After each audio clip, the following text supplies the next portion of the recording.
Welcome back. Now, the Independent Electoral and Boundaries Commission is under scrutiny over its readiness to conduct this year's general election. Aspirants, civil society, and the public at large have questioned just how prepared the IEBC is when it comes to the management and transmission of results, to the installation and testing of kits. Tonight on the Voters Hub, we discuss what the polling agency needs to do to restore public confidence in the electoral process.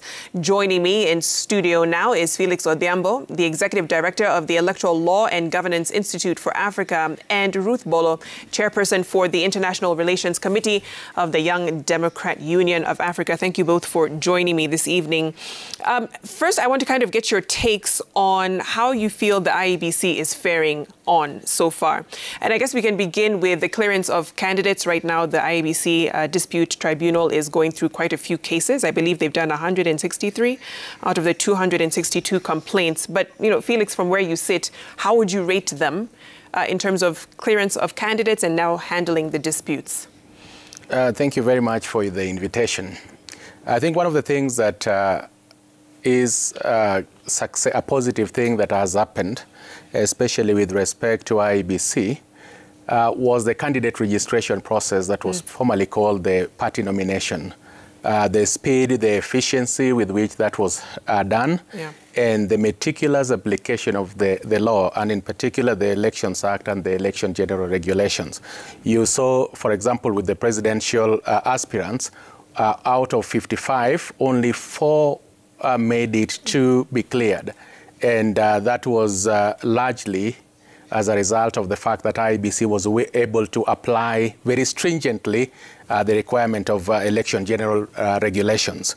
After the clearance of candidates, of course, the next timeline, crucial timeline in the electoral cycle is the hearing of electoral disputes by IEBC.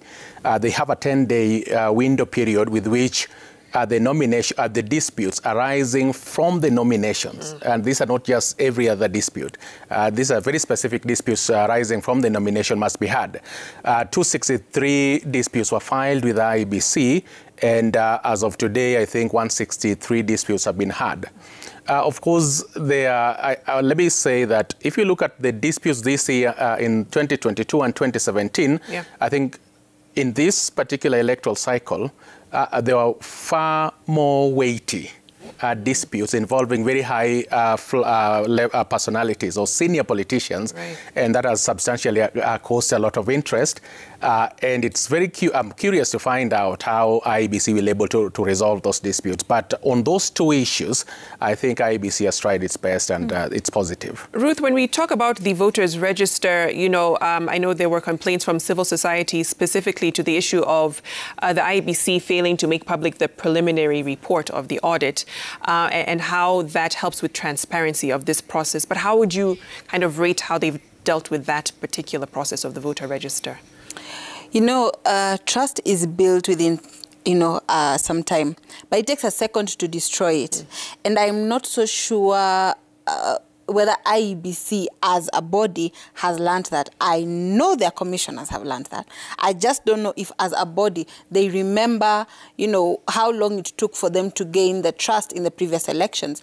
And if you look at what has been happening the past couple of weeks, you'll realize that the Registrar of Political Parties has gone out of their way to ensure that they're training people and they're talking to people about, this next elections, the timelines. They've made that intentional process. IEBC, however, has been communicating through the various media platforms. They have not gone out of the way to have that, relatable one-on-one conversation with people, even at the community level. Already voter sensitization this time round has been having a challenge. It's lower compared to the previous years, and even when we were voting in the 2010 Constitution.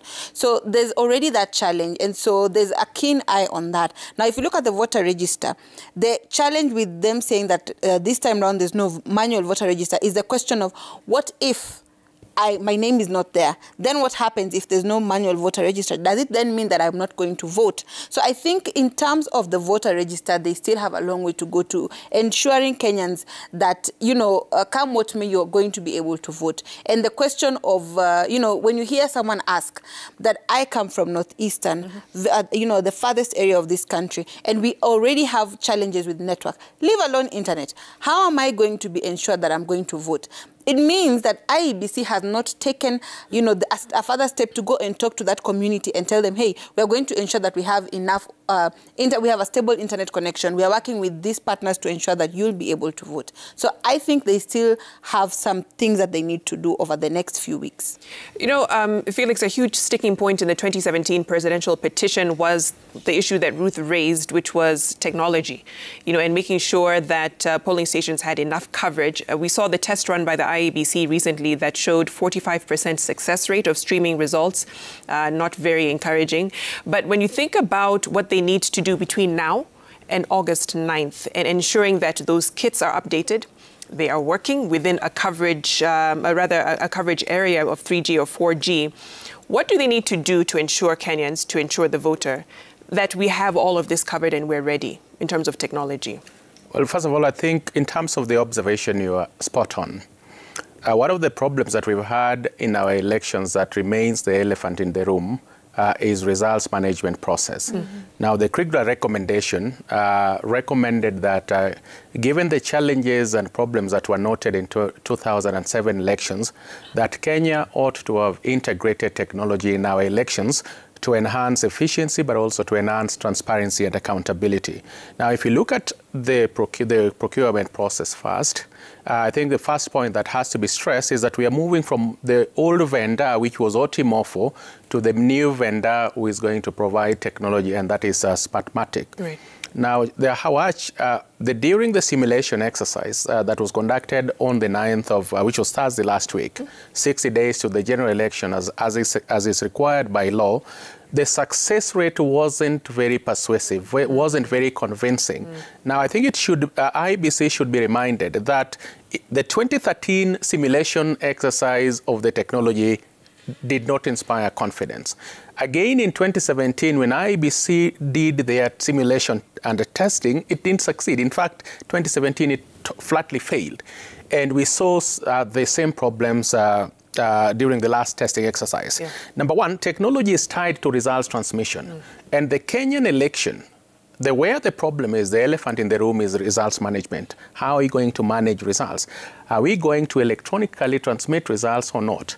But given the fact that the 2017 presidential petition, the invalidation of the election by the Supreme Court was on the basis of irregularities in transmitting results, then IEBC must take very necessary and deliberate steps to be able to fix the problems with the technology, because therein lies the problem and challenges with our election. If we fix that, then I can assure you that we can look at 2022 general elections with confidence. But so far, a lot needs to be done between now and the general elections. I think strategic communication is required by IEBC, and they must be able to communicate to the country at every step on the efficacy of that technology and whether it's going to work and improve our results management system. And that just seems to be the missing link, is the communication aspect of all of this, like you were saying, Ruth. Quite a few missed deadlines that they should be held to. When you're thinking about when the technology should have been acquired, that was May 9th, I believe. We're not sure if all of it had actually come into the country. Then verifying, deploying that technology, June 9th was the deadline. So a lot of missed deadlines, miscommunication, or no communication at all. And you're hearing politicians telling the IEBC, we cannot afford another Maraga moment, right? So how do we try to avert that in the few days that we have left? What does the IEBC essentially need to do? I think for starters, there's something that Felix has said regarding technology. And a number of Kenyans have said this time and time again, that it's becoming like the national anthem. If I am able to use M-Pesa from the remotest of areas of this country, I am able to transact up to a sum of 300,000 shillings. Why can't I vote on my phone? If I am able to do a simple poll on my phone, why can't I vote on my phone? Now, the question here is who is putting IEBC to task? Because a lot of what has been happening is that the political class has been putting IEBC to task. But right now, they're all focused on one thing, and that is clenching a number of seats. So they're not going to be able to put IEBC to task. So civil society, I'm glad that they've been able to step up, and I'm glad that we are seeing them. But we need a stronger force. We need them to come out even in more numbers. I know there's the Youth Coordinating Committee of IEBC, and they need to also step in. They need to step into that gap of communication. Because if I am a voter and I absolutely have got no social media platform, how else am I supposed to hear from IEBC? How else am I supposed to know a number of things? In terms of taking care of the candidates, aspirants, now candidates, they've done a great job. Even in terms of clearing them, in terms of the procedures, we've not even seen violence in the different registration centers like the previous elections. But now what about the voters? What about these major stakeholders? They need to begin by communicating to them. They need to, of course, ensure that their staff, number one, are well versed with the technology. We do not want a situation whereby I am voting in, a part of Kakamega, and I am not even, the returning officer or the presiding officer has got no idea how it's supposed to work. So such challenges can bring tension quite easily. If we are also able to have real-time results, I know that's another area. Yeah. And finally, there's always the issue of the results as announced at the polling station remains. But that's not what happens. So how do we ensure that we tighten these small loopholes that can then bring a bigger impact, when it comes to the final casting of votes? We need to ensure that whoever has the final say at our various polling stations is a person of integrity. Because if I announce this result, and then we go to the tallying center and he announces something different, best believe that it's at that point that Kenyans will not even believe whatever the presidential elections will be. Because most of what has been happening is that the lower levels, it sort of goes quiet. Yeah. It becomes more of, the issue of the candidate themselves who is left battling it. But there's a lot of eyes on the presidential election. What we don't realize is that all this builds up to the top. It never just comes from nowhere. It starts from, I have a member of county assembly candidate whose results were misread. I have so-and-so whose agents were thrown out. I have my stronghold area, they were not able to vote because of one or two reasons. So in the next few weeks that are left, IEBC needs to enhance their communication. And I'm not talking about the media. They need to send people to the community. They need to be able to have conversations and answer questions from people. If we are sitting in a platform like this and IEBC is not even able to answer questions, I mean, that makes me as a voter a bit worried. I need to see them at my community. I need to see them in Mathare telling me, this is what you should expect on election day, right? So I think they need to tighten some of those loopholes. And you're talking about these loopholes is exactly what the Supreme Court had asked the IEBC to do by now in 2017. Felix, and I'll finish with you just in terms of, has the IEBC dealt with those shortfalls that were called upon by the Supreme Court now that would give us that comfort that we'll have a free, fair and credible election come August 9th? I think one of the things that we should be grateful as a country, if you look at our election process in its entirety, is to be thankful about the Kenyan judiciary and their attempt routinely and repeatedly to try and guide and set parameters for free, fair and credible elections. That happened in the Maina Kiai case, where they upheld the finality of the vote at the polling station, and then again during the Supreme Court judgment. That decision probably is our saving grace. It remains one of the best judgments that any Supreme Court has ever done in Africa, but also in the world. Now, in 2017 presidential elections, the Supreme Court adopted a completely different approach from other Supreme Courts around Africa, where they came up with two principles. And I think it is important for us to elaborate on these two principles. Then we go into the specifics of what they told IEBC to do. Right. Number one was that if election was held substantially in a manner that it did not comply with the law, then that election would be invalidated regardless of the outcome.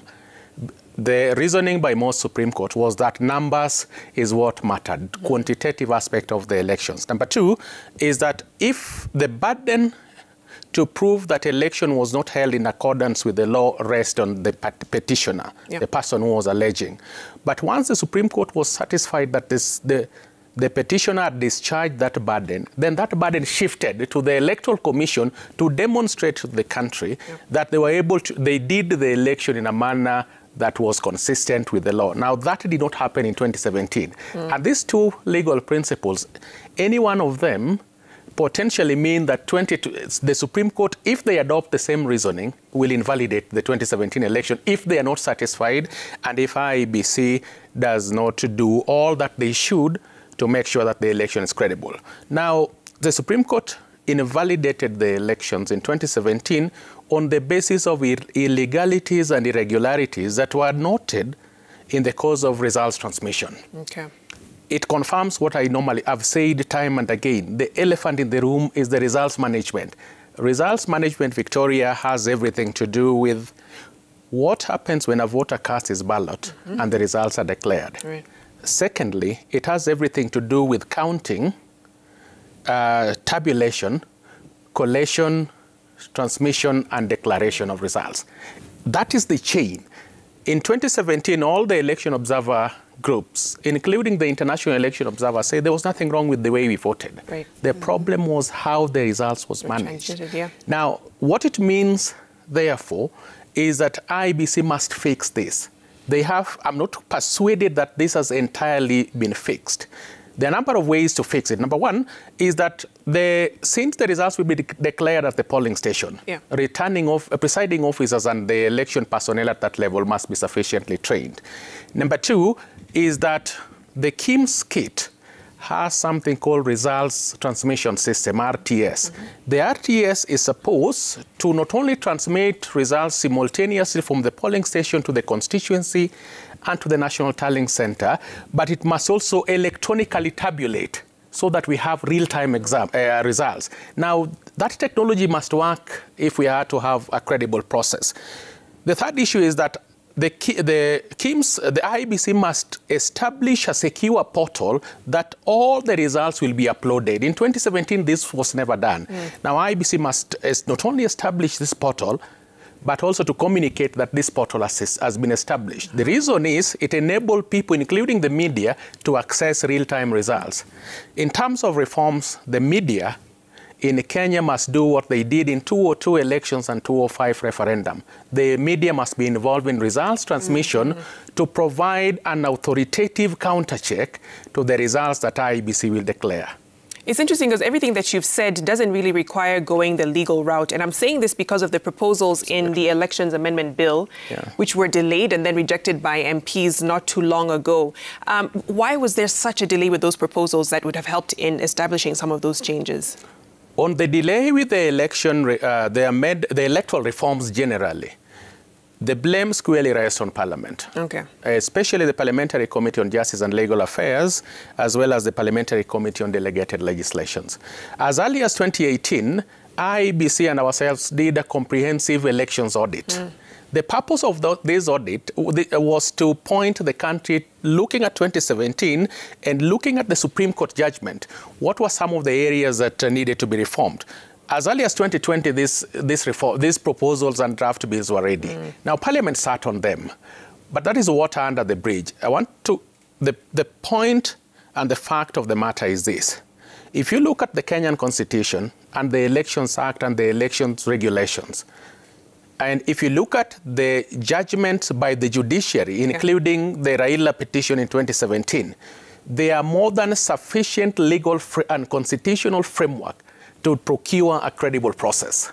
And that is the assurance that the country needs to do. All that needs to be done is IEBC must implement, especially the recommendations by the judiciary, but also must do everything within their powers to ensure that the elections that will be held in 2022 substantially comply with the Constitution, Elections Act, and the Elections General Regulations. Ruth, you wanted to respond quickly? Yes, if you allow me, from what Felix is saying, it seems like there's a lot that has been carried forward from 2017. So how do we build trust when we still haven't sorted issues out of 2017? And I was in a forum this week that we're just ending tomorrow, where someone actually asked, by them, will you fungua server? And they, they just shouted from the back of the room, room, and it took everyone's attention from the conversation that was going on. So just like he's saying, they need to be very careful with how they handle this particular election, because there's still a lot of pent-up, let me not say anger, but there's a lot of pent-up discomfort from the previous election. And lastly, my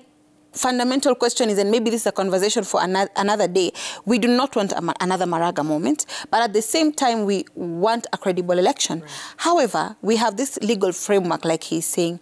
What ensures, or what assures us as Kenyans that IEBC will follow any legal direct if we still have certain legal directs in this country that haven't been followed? An example is what the former Chief Justice gave. So IEBC can simply argue we have people in higher authority that still have pending directives that they haven't followed. So why should we? Thank you so much, Ruth and Felix, for coming in. Always a pleasure having you on and interrogating some of these issues. And that does it for Voters Hub. But keep the conversation going on social media. The hashtag Voters Hub at Citizen TV Kenya and at Vicky Rubadiri. Let's take a short break. We'll be back with much more.